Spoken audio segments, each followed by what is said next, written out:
The Buffalo Bills return to practice here Sunday at their Orchard Park headquarters with Tyrod Taylor as their starting quarterback.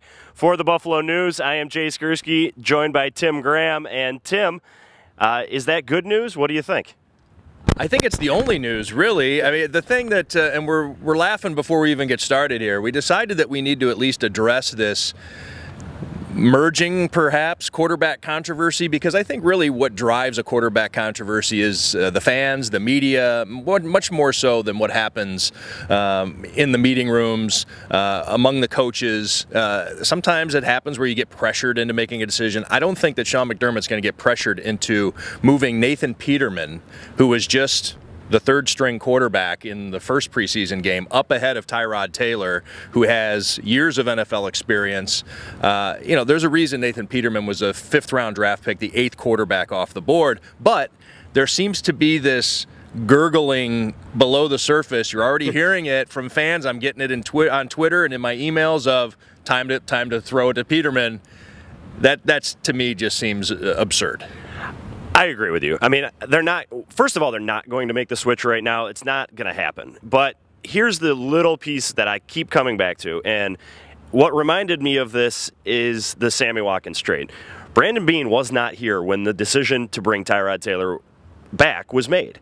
And I think, as evidenced by the way the Watkins trade and the Darby trade went down, Brandon Beane has a significant role in personnel decisions for this team. Now, you can also argue that he didn't draft Nathan Peterman either, but there was enough thought that went into the decision to bring him back that he ended up taking a $10 million pay cut.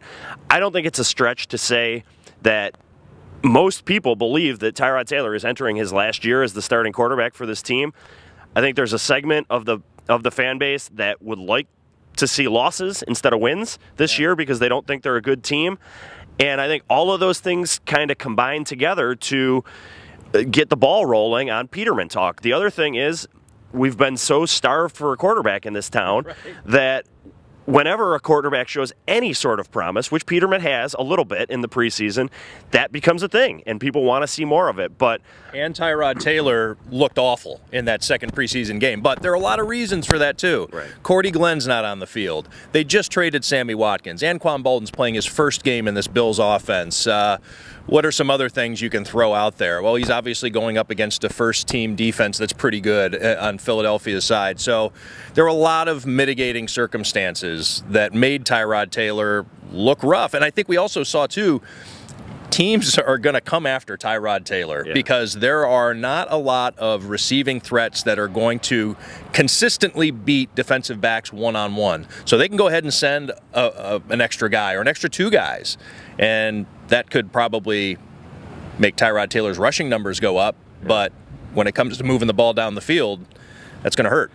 Yeah, if he's got time to get out of the pocket. And we saw Philadelphia on Thursday night send 7 rushers at times against the Bills quarterbacks. Kind of unheard of in the preseason. And imagine if that's Nathan Peterman facing that pressure. Because if they're going to send that pressure against Tyrod Taylor, it's because of the receivers.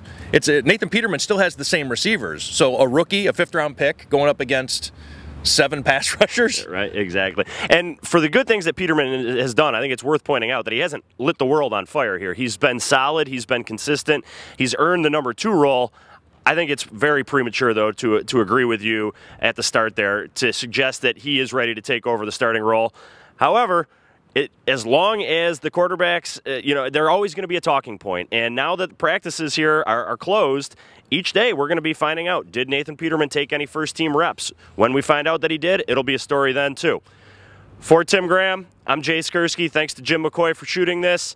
Check back more this week on BuffaloNews.com as we head up to the team's 3rd preseason game Saturday in Baltimore.